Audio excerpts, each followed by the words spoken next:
Saya setuju, saya nggak suka seremonial. Kalau doi sudah ada, jangan ubah gaya hidup. Doi ada, simpan, besarkan, nanti sudah besar. Memang ada beberapa teman saya yang kemudian menyarankan. Saya tidak pernah mengangkat siapapun untuk tim percepatan. Tidak ada tim percepatan. Kalian aja tulis berita berdasarkan hoax. Ibu Seri Laos, Gubernur Maluku Utara. Anda itu ternyata serakah ya? Saya akan mewakafkan diri saya. Dan artinya itu kemudian terjadi. Dan pada bekerja dengan hati nurani dan masih membuang-buang APBD yang menjadi hak rakyat, maka mohon maaf.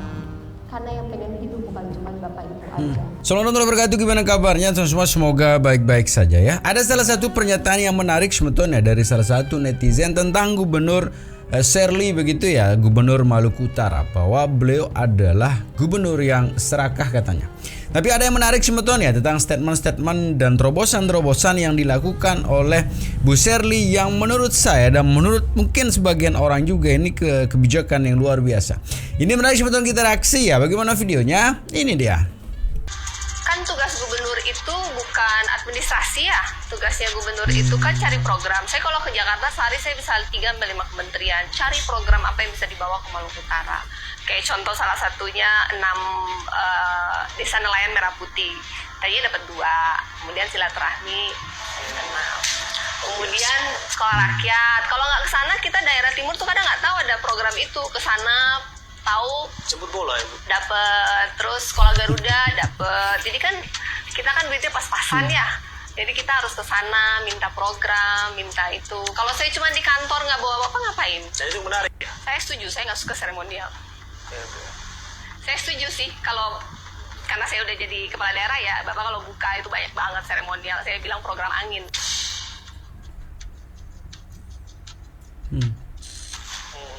Jadi dalam penyusunan APBDP dan APBD, semua program itu harus bermanfaat. Saya selalu bilang pada ASN, pastikan program itu bermanfaat, bisa menambah kepintaran otak rakyat, atau buat masyarakat kenyang, atau menambah dompet masyarakat lebih sejahtera. Kalau kemudian program itu tidak ada manfaatnya, coret saja. Karena memang terlalu banyak seremonial yang tidak ada output langsung buat masyarakat. Itu fakta. Oke, langsung penetrasi kepada rakyat. Dampak langsung mereka either lebih pintar, lebih kenyang, atau lebih sejahtera. Kalau kemudian uang itu tidak berdampak bagi ketiga hal itu, ya berarti layak dicoret. Kalau doi sudah ada, jangan ubah gaya hidup. Doi ada, simpan, besarkan, nanti sudah besar, baru gaya hidupnya diubah. Paling boleh beli handphone supaya bisa memasarkan ya. Bukan bicara soal primordial, kita bukan bicara soal isu sara, tapi ini bicara mengenai realitas politik yang ada, begitu. Ibu nggak pernah terbesit untuk paling nggak terbang dulu ke suatu tempat yang aman bersama dengan keluarga dan sebagainya? Enggak ya. Memang ada beberapa teman saya yang kemudian menyarankan atau ada yang berangkat, tapi feeling saya positive thinking tentang Indonesia. Saya tidak merasa bahwa akan sampai ke situ. Bukan meng-underestimate, cuman saya positive thinking bahwa segala sesuatu, bahwa sebenarnya kan kalau mungkin agak berbeda case yang kemarin dengan yang 98. Saya melihat case yang ini sebenarnya murni mahasiswa hanya pengen didengarkan. Bahwa kemudian dalam proses mengutarakan pendapat kemudian ada entahlah ada yang bilang penyusup atau sesuatu yang terjadi di luar kendali, perusuh, itu saya nggak tahu. Tapi pada dasarnya kan mereka ingin menyuarakan aspirasi mereka. Masyarakat merasa bahwa ekonomi itu sekarang susah. Mereka merasa bahwa Hidup semakin sulit. Iya, hidup semakin sulit, dan saya mengerti. Oleh karena itu mendengar, kan kita ada ini kan karena rakyat ya, maksudnya saya dipilih juga oleh masyarakat. Tugas saya menjadi kepala daerah kan utamanya itu mengadministrasikan APBD itu untuk kesejahteraan mereka, supaya hidup mereka lebih baik. Mereka menitipkan amanah dan hak mereka atas APBD itu kan kepada saya, basicnya kan seperti itu. Nah, untuk bisa memberikan solusi terbaik buat mereka kan saya harus mendengar. Gimana Bu perasaannya punya anak 1,3 juta? Ya saya fokus aja sama kerjaan yang memang outputnya mensejahterakan mereka dan sesuai dengan kebutuhan mereka. Kebutuhan dasarnya pendidikan, kesehatan, rumah, gimana bisa menghasilkan ekonomi, pekerjaannya. Kalau bekerja dengan hati, ya bekerja dengan hati harusnya jauh lebih mudah dan kepuasannya itu akan jauh lebih tinggi. Kecuali Pak Arjan tim percepatan itu. Saya tidak pernah mengangkat siapapun untuk tim percepatan. Tidak ada tim percepatan. Kalian aja tulis berita berdasarkan hoax. Yang saya mau bentuk adalah Satgas Pengawasan nanti di bulan Mei. Tolong kalau menulis berita tanya ke sumber berita, jangan katanya terus ditulis. Kalau Ibu Nurlela DPRD Kota Ternate sendiri, Tim tadi yang Ibu angkat itu begitu ya, nanti Nggak tahu, belum saya bentuk, baru rencana. kalau Ibu Nurlela sendiri sebagai dia sering kirim rilis ke kita juga Ibu. Lalu. Tanya ke beneran. Oke. Ending Nurlela. Ini semua kebanyakan yang ada di sini sudah banyak umurnya, mungkin juga umurnya lebih dari saya dan sudah jauh lebih senior di birokrasi dibandingkan saya. Saya tidak akan menggurui, saya pun tidak akan menasihati berkali-kali. Tetapi jika tidak bekerja dengan hati nurani dan masih membuang-buang APBD yang menjadi hak rakyat, maka mohon maaf. Karena yang pengen hidup bukan cuma Bapak Ibu aja. Saya ada di sini 5 tahun memastikan bahwa APBD Maluku Utara, haknya 1,3 juta masyarakat Maluku Utara, dipakai setiap rupiahnya benar-benar untuk meningkatkan kualitas hidup mereka. Karena mereka hidup sangat sulit. Saya akan menghormati hak Bapak Ibu, gaji tepat waktu, TPP tepat waktu, biaya operasional saya longgarkan untuk kalian melayani masyarakat. Tapi lebih dari itu, jangan coba-coba memfiktifkan. Kembali lagi, udara di Maluku Utara ini punya telinga. Saya punya akses sosmed dan WhatsApp yang terbuka untuk siapapun yang bisa melaporkan. Saya pengen sekali tidak menonjolkan atau mengganti-ganti birokrasi ini. Tapi kemudian mohon bekerja sama dengan baik. Dosa di masa lalu segera bereskan yang memang menjadi haknya daerah. Saya tidak mungkin selama kalian sudah membayar kembali apa yang bukan hak kalian, kita bisa bekerja sama lagi. Yang tidak bisa mengembalikannya, mohon maaf, pada waktunya saya serahkan kepada APH. Boleh? Ya, terima kasih.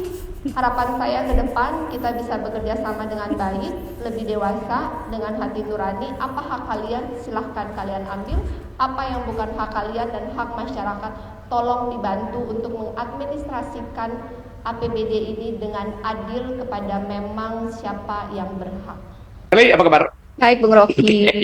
Jadi saya undang Shirley untuk mulai memberi semacam sugesti bahwa di dalam keadaan kekurangan harapan, tetap ide utamanya adalah kita tidak boleh berhenti berpikir dan berhenti untuk mengatakan saya bisa memimpin. Nah, filosofi apa yang Shirley putuskan sehingga pada akhirnya Shirley masuk di dalam sejarah baru tuh. Dan ini saya sebut sejarah baru karena belum pernah seorang yang minoritas di dalam semua hal tiba-tiba muncul dan dimunculkan oleh sejarah tuh. Jadi ide pertama yang membuat Shirley percaya bahwa di dalam keadaan apapun, saya perempuan, saya minoritas, saya bisa memimpin. Ender, siapa yang bikin Shirley? Sebenarnya waktu itu di tanggal 12 Oktober itu 12 Oktober apa itu? Peristiwa apa ya? Ya, peristiwa sebenarnya yang menyalonkan gubernur Maluku Utara kan adalah almarhum suami. Kemudian di 12 Oktober ada kecelakaan sehingga beliau meninggal. Dan diberikan waktu oleh KPU waktu hanya 7 hari untuk segera menentukan penggantinya siapa.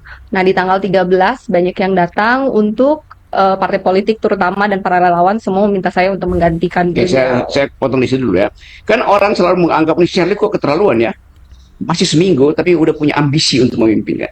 Kan itu juga bagian dari sinisme orang tuh. Padahal saya kira ada sesuatu yang membuat Shirley memutuskan lebih cepat sebelum momentum itu hilang. Ibu Seri Laos, Gubernur Maluku Utara. Anda itu ternyata serakah.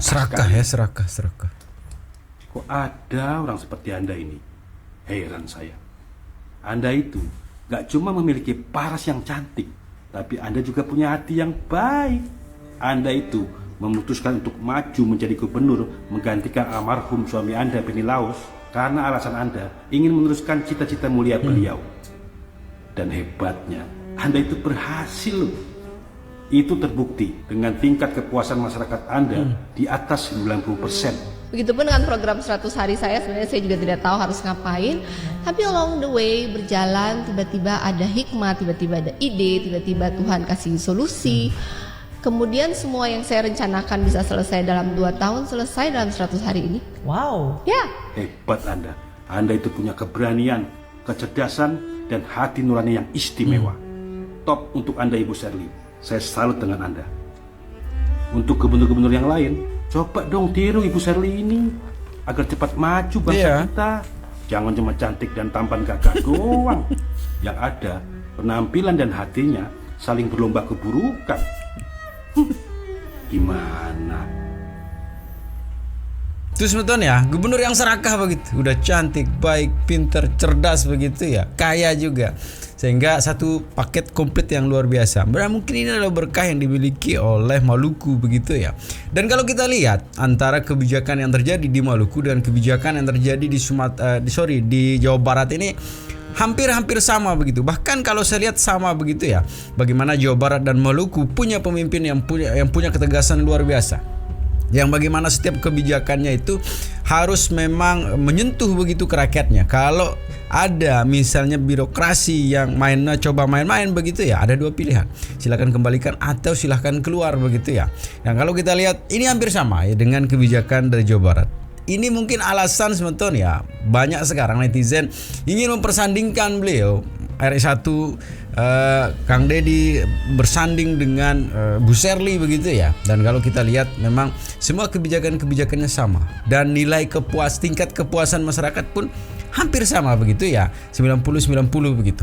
Ini hal yang luar biasa. Dan sekali lagi memang tertarik ya dengan salah satu. Mudah-mudahan ini bisa dijadikan inspirasi lah untuk kepala daerah lainnya begitu ya, yang bagaimana semua kebijakan itu memang murni bagaimana mensejahterakan rakyatnya, bukan dirinya, golongannya, dan keluarganya. Ini semakin menarik sebenarnya, kita lanjutin. Saya akan mewakafkan diri saya, dan artinya itu kemudian terjadi. Dan pada saat pendaftaran yang pendidikan luar negeri di Singapura, di Belanda, kemudian juga dari lingkungan yang sangat mampu, kemudian Anda harus berjuang, harus mengabdi di daerah kepulauan yang miskin begitu. Bagaimana kejiwaan Anda bisa melayani mereka? Melayani sebagai manusia, kita semua punya rasa kemanusiaan, dan karena saya sendiri kemarin menjadi korban, merasakan apa yang mereka rasakan, sehingga saya tahu apa yang mereka rasakan. Dan saya 5 tahun mendampingi almarhum, kemarin saya sudah melihat banyak. Setelah persiapan Pilgub pun saya udah ke 10 kabupaten kota, saya pun saya juga sudah melihat banyak masalah, bagaimana empatinya sebagai manusia melihat daerah yang begini kaya dengan ketimpangan sosial dan pemerintah tidak hadir di beberapa tempat. Secara manusia saya mengerti rasa mereka, dan kemudian untuk membuat mereka menjadi sejahtera, mendiang suami saya Pak Beni Lawan selalu bilang, kamu tidak bisa dibawa oleh orang yang nggak tahu tujuannya, yang belum nyampe. Kita bersyukur, kita diberkati Tuhan, kita cukup sejahtera, kita tahu bagaimana menjadi sejahtera. Untuk itu almarhum mau ikut Pilgub Maluku Utara supaya bisa membawa mereka menjadi lebih sejahtera, karena kita tahu caranya. Seperti itu. Jadi dari dialog ini saya sebetulnya terakhir tadi tidak sampai hati mengajukan pertanyaan itu saya anggap pertanyaan itu sebetulnya sulit sekali, tetapi Anda semua melihat jawabannya. Jadi ternyata Sherly ini tidak hanya cantik, tidak hanya ibu rumah tangga, tapi juga cerdas sekali. Makasih, dan Pak. bisa menjawab pertanyaan yang anggapan saya tadi tersulit dijawab oleh seorang politisi sekalipun, dan Anda menjawabnya dengan luar biasa. Makasih. Karena ada empati dan seterusnya itu. Dan tetapi Anda pernah di Belanda karena sekolah apa ya? Jadi saya tuh dulu kuliah di sini, saya sempat SMA di Petra Manyar setahun. Oh, di Petra Surabaya Manyar. Iya. Ambil apa? Enggak, SMA. Jadi saya tuh pernah SMA Petra Manyar, SMA 1 tahun aja, karena tahun 98. Ya, jadi saya pindah ke Singapura waktu itu, ngambil SMA juga berarti? Enggak, saya pindah karena waktu itu transisi dan ada sistem-sistem yang saya harus ikutin dan saya tidak mau turun kelas. Jadi di masa transisi di Singapura itu saya ngambil interior design, kayak kursus gitu interior design. Nah, pas kuliah saya balik ke sini. Pas SMA saya ke Swastiastu Bali untuk dapat ijazah SMA. Jadi SMA kelas 3 saya itu di Bali di Swastiastu. Kemudian kuliah saya masuk ke Petra Surabaya, University ya. di Siwalan Kerto, ngambil International Business Management (IBM) Sampai selesai? sampai year 3. Kemudian ada kerjasama dengan Petra ke Belanda. Saya ikut pertukaran pelajar untuk double degree. Oh, itu 3 tahun kuliah di Petra, 2 Iya, tahun 1 tahun selebihnya, terakhir terus 1 saya tahun double degree di Belanda. Di gitu. kota apa?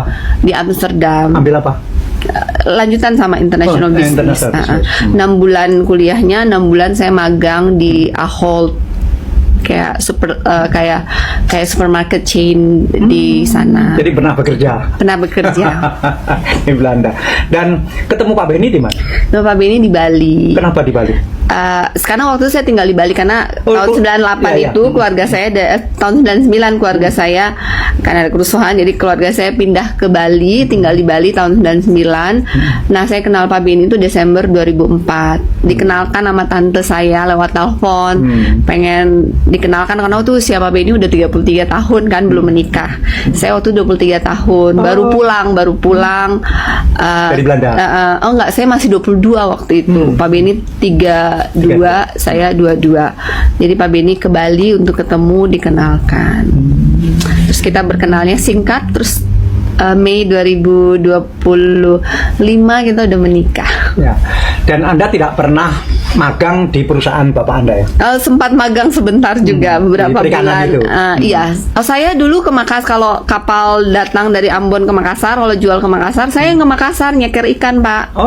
Saya yang hitung ikan, nyeker kualitinya, catat gitu, tukang nyeker. Ya, bapaknya ini dulu punya bengkel sepeda motor, kemudian naik menjadi bengkel mobil, jadi mulai dari bawah sekali, kemudian bengkel kapal, kemudian membuat kapal, akhirnya membuat banyak kapal, akhirnya menjadi pengusaha perikanan. Jadi merangkak sangat dari bawah sehingga menghayati apa yang terjadi di suami saya juga dari bawah, jadi saya tahu Pak Beni pengusaha kecil sekali awalnya, kemudian menjadi pengusaha besar, dan waktu 98-99 orang Maluku itu tujuannya 3, kalau nggak ke Surabaya, ke Manado, ke Bali. Dan Papa Anda adalah yang ke Bali, dan di Bali Anda ketemu suami, dan akhirnya Anda sekarang meneruskan ambisi dan cita-cita suami bagaimana memajukan kampung halaman Maluku Utara. Selamat dari terima kasih. Ini kan Bapak mau pemeriksaan kan? Diperiksa aja mereka yang tidak lengkap, Bapak tinggal kasih rekomendasi dan hukuman atau apapun dilanjutkan sesuai dengan aturan yang ada saja. Iya kan, Bapak memberikan rekomendasi, nanti saya yang hukum. Untuk OPD yang bermasalah, Pak Prof, apakah saya boleh nonjokkan sementara mereka untuk mereka fokus menyelesaikan yang ada, mengganti yang baru untuk menjalankan yang current? Boleh. BPK punya ada daftarnya? Daftarnya ada, serahkan ke saya sekarang. Kan saya sudah bilang di awal meeting, saya nggak suka bilang barang berkali-kali, kesempatan sudah diberikan, tidak ada progres. Yang merasa punya dosa masing-masing mohon segera dikembalikan kepada kas negara. Jika tidak dikembalikan, saya tidak mendolimi, saya hanya memastikan uang rakyat dipakai dengan baik dan dikembalikan sebagaimana mestinya. Berarti untuk Kumo 140 rumah hanya butuh surat rekomendasi dari provinsi dan akan dibangun towernya tahun ini. Aktivasinya berkoordinasi dengan Kementerian SDM dan biaya insta kurang lebih 219 juta ya. Maka dia on. Jadi sebenarnya PR-nya tuh cuman Halut, Halbar, Sula, Halsel, Taliabu ya. Mari kita fokus ke Halut dulu. Dua desanya ini apa? Desa Umo yang kita harus bangun Umo. Kalau satu lagi rencananya bagaimana? Yang akan install siapa? PLN. Untuk rencana bangun tower. Mungkin sekalian kami sudah disetujui pusat belum? Kalau itu di sisi kami aja Pak. Sehingga itu internal. Izin dari Pemprov dan butuh rekomendasi. Siap. Oke. Kapan saja saya siap. Senin kirim surat saya tahu. Anggaran PLN, Bu. Berarti kalau saya kasih izin tahun ini, bangunnya tahun ini atau tahun depan? Kalau towernya kita bangun tahun ini. Tapi aktivasinya Kami koordinasi dengan kementerian. Oke. Kalau ada kendala info. Siap. Halbar. 2 desa. Desa apa? Oh, Kahatola. Oh, Kahatola yang ada air terjunnya itu. Jadi itu kita bangun dengan listrik surya di rumah masing-masing. Oh, oke. Berarti beres. Sulah. Kabupaten Kepulauan Sula. Masih ada 2 desa lagi. Desa apa? Di Pulau Mangoli. Mangoli. Kapan rencananya? Itu sudah disurvei, prosesnya sama tadi. Oh, menunggu ya? Menunggu. Oke. Sama halnya dengan hasil dan tali abu juga. Tapi semuanya akan selesai dalam waktu?